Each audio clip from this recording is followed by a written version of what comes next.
الحمد لله وكفى وسلام على عباده الذين اصطفى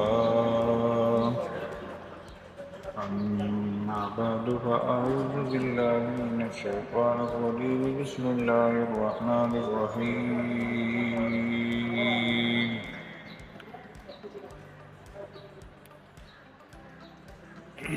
آج کا موضوع ہے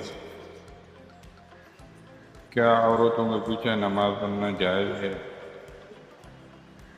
قرآن و حدیث کی روشنی میں مکمل وضاحت کے ساتھ آپ لوگوں کے سامنے پیش کریں گے۔ السلام علیکم ورحمۃ اللہ وبرکاتہ۔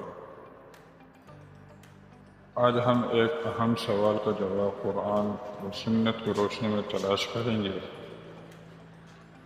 کیا عورت کے پیچھے امامت کرنا جائز ہے؟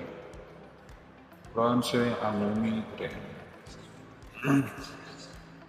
قرآن کریم میں اللہ تعالیٰ نے نماز کا حکم دیا ہے، مگر امام کے تعین کے لیے تفصیل سنت نبی صلی اللہ علیہ وسلم سے حاصل ہوتی ہے۔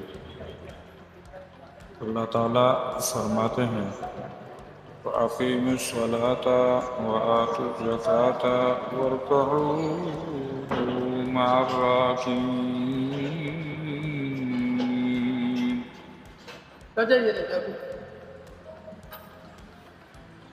نماز قائم کرو، زکوٰۃ دو اور رکوع کرنے والوں کے ساتھ رکوع کرو، یعنی نماز جماعت کے ساتھ ادا کرنا افضل ہے، مگر امام کا تعین سنت سے سکھایا جاتا ہے۔ نبی کریم صلی اللہ علیہ وسلم کی سنت، حضرت نبی کریم صلی اللہ علیہ وسلم نے ہمیشہ مردوں کو امام مقرر فرمایا، کبھی کسی موقع پر عورت کو مردوں کا امام مقرر نہیں کیا۔ ایک روایت میں ہے لا تؤم المرأة الرجل، عورت مرد کی امامت نہ کرے۔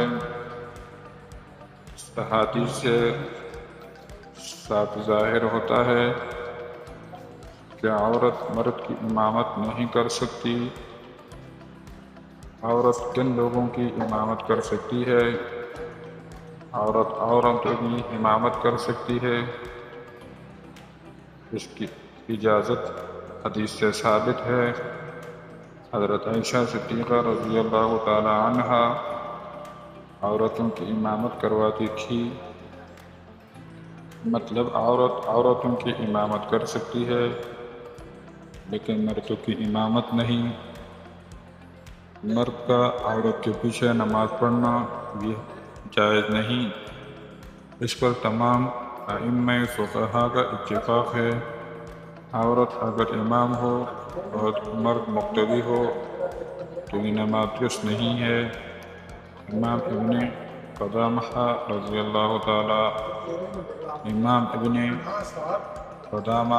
رحمہ اللہ لکھتے ہیں وَلَا تَصِحُّ إِمَامَةُ الْمَرْأَةِ لِلرَّجُلِ بِحَالٍ، کسی بھی صورت میں عورت کی امامت مردوں کے لیے درست نہیں۔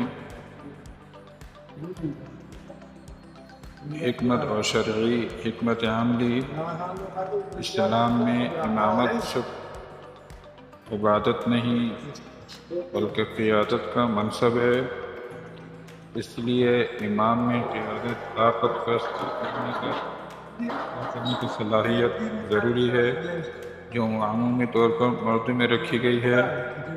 نتیجہ عورتوں کی امامت تو کر سکتی ہے لیکن عورت مردوں کی امامت نہیں کر سکتی۔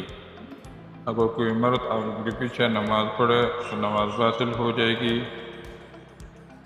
اگر آپ کو یہ معلومات مفید لگی تو لازمی شیئر کریں تاکہ دوسروں تک بھی ان کی صحیح بات پہنچ سکے۔ اللہ تعالیٰ ہمیں حق سمجھنے اور اس پر عمل کرنے کی توفیق